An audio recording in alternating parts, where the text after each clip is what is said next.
Bagaimana sih Bapak Ibu membuat RPP berbasis deep learning dengan menggunakan TA Padlet ya? Simak tutorial berikut ini. Silahkan Bapak Ibu ambil ya, atau ketik di komputernya ya, ta.padlet ya. Setelah itu Bapak Ibu kita ambil di sini Bapak Ibu, yaitu menu rencana pembelajaran ini ya. Setelah itu kita akan mengisi namanya level kelas ya, tujuan pembelajaran dan juga konteks tambahannya ya Bapak Ibu ya. Jadi level kelasnya misalnya kita buat di sini kelas 10 ya. Karena saya di sini fisika, berarti tujuan pembelajaran yang Bapak Ibu inginkan ya. Mana tujuan pembelajarannya sudah saya siapkan tadi ya. Contohnya seperti ini. Ya, kita salin, lalu kita pindahkan ke sini ya, lalu kita kopikan Bapak Ibu, lalu kita tempel ya. Setelah itu Bapak Ibu, setelah mengisi level kelas ya, topik tujuan pembelajaran ya, lalu Bapak Ibu buat di sini konteks tambahan ini ya. Disinilah fungsi konteks tambahannya ya, untuk kita membuat ya RPP berbasis deep learning Bapak Ibu ya. Apa sih isi dari konteks tambahan ini Bapak Ibu ya? Nanti boleh ya saya buatkan di deskripsi video ini ya, nanti bisa Bapak Ibu kopikan saja ya. Lalu setelah itu kita salin lagi Bapak Ibu, dan kita tempel di sini ya, di konteks tambahan ya. Bahannya itu buatlah RPP berdasarkan kurikulum Merdeka dengan durasi 2 kali 40 menit ya. Sertakan identitas RPP, identifikasi peserta didik ya, materi pelajarannya apa saja yang ingin Bapak Ibu buat ya. Lalu dimensi profil lulusan ya, desain pembelajaran ya. Lalu di sini Bapak Ibu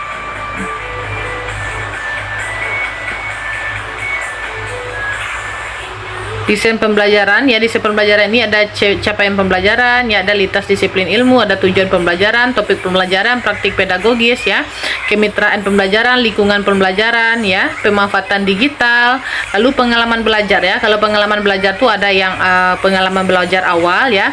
Jadi yang awal ini tuliskan prinsip pembelajaran yang digunakan, misalnya berkesadaran, bermakna, dan menggembirakan ya. Ini kata kunci dari RPP Deep Learning Bapak Ibu ya.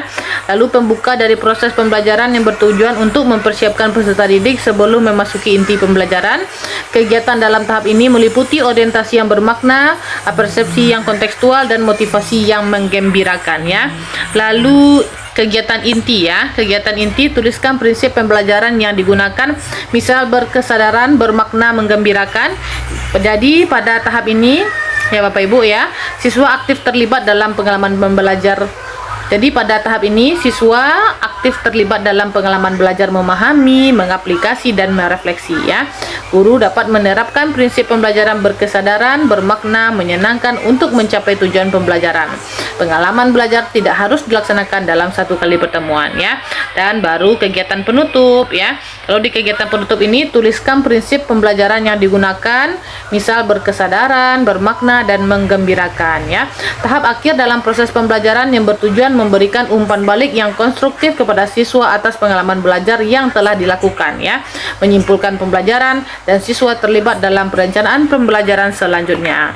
Dan yang kelima, nanti Bapak Ibu kita juga perlu ya melengkapi dengan asesmen pembelajaran, baik itu awal, proses, dan akhir ya.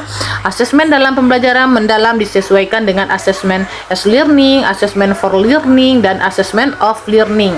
Ya, jadi kita buatkan kuncinya seperti ini Bapak Ibu ya. Tentukan metode atau cara yang digunakan secara komprehensif untuk mengukur pencapaian kompetensi peserta didik. Contoh, tes tertulis, tes lisan, penilaian kinerja, penilaian proyek, penilaian produk, observasi, portofolio ya. Dan selanjutnya tulis dalam format tabel ya. Setelah kata kunci ini kita buat Bapak Ibu semuanya di sini ya. Kita klik ini Bapak Ibu ya, hasilkan.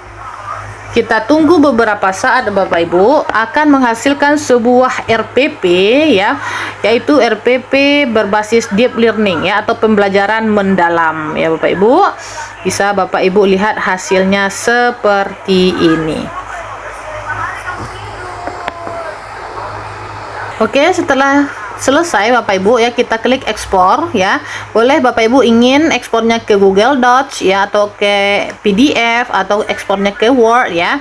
Saya memilih PDF ya. Jadi bisa nanti Bapak Ibu kita print Bapak Ibu ya, sesuai dengan yang kita harapkan. Nah, seperti inilah hasilnya Bapak Ibu ya. Rencana pelaksanaan pembelajaran RPP berbasis deep learning Bapak Ibu ya.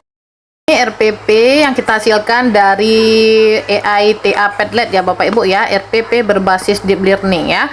Ada identitas RPP-nya Bapak Ibu ya, lalu ada identifikasi peserta didik ya, memuat pengetahuan awal, minat ya, latar belakang, dan juga kebutuhan belajar ya.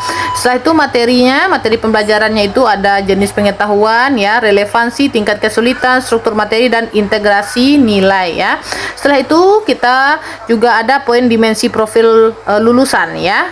Kalau di sini ada 3 ya, diberikannya oleh TA Padlet, ada penalaran kritis, kreativitas, dan kesadaran lingkungan. Setelah itu kita buatkan capaian pembelajarannya ya, lalu lintas disiplin ilmunya. Nah, di sini dibuatkannya fisika, biologi, kimia, geografi, dan ekonomi. Lalu ada tujuan pembelajaran ya, ada topik pembelajaran ya, praktik pedagogis ya, lalu ada kemitraan pembelajaran ya, lalu ada lingkungan pembelajaran, pemanfaatan digital. Lalu di sini ya, inilah kata kunci dari pembelajaran mendalam atau deep learning ya, yaitu pengalaman belajar itu ada kegiatan awal yaitu berkesadaran, bermakna, dan menggembirakan. Nah, di sini Bapak Ibu ada orientasinya, ada persepsi, ada motivasi ya. Dari kegiatan inti juga ya, ada eksplorasi, elaborasi, konfirmasi, dan penutup juga ya. Jadi ini bisa sebagai salah satu rujukan kita ya untuk membuat RPP deep learning ya. Karena sekarang kita memang dituntut Bapak Ibu bisa ya, bisa kita itu apapun perkembangan dunia pendidikan kita harus bisa mengikutinya ya. Lalu terakhir yaitu lampirannya asesmen pembelajaran ya. Di sini ada 3 asesmennya, yaitu ada asesmen for learning, asesmen as learning, dan asesmen of learning. Nah, ini salah satu contohnya Bapak Ibu ya.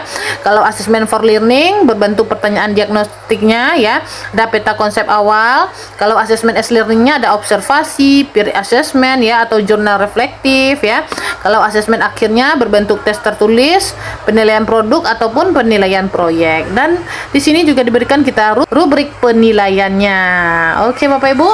Jadi TA Padlet ini Bapak Ibu memudahkan guru ya untuk membantu guru dalam membuat semua apapun kebutuhan guru ya. Jadi di sini tidak hanya rencana pembelajaran saja Bapak Ibu ya, ada presentasi, kuis pilihan ganda ya, lembar kerja atau LKPD ya, ide aktivitas kelas, penyesuaian tingkat bacaan, reading passage, dan rubrik ya. Jadi bisa sebagai salah satu aplikasi ya atau website yang bisa membantu pekerjaan Bapak Ibu guru semuanya.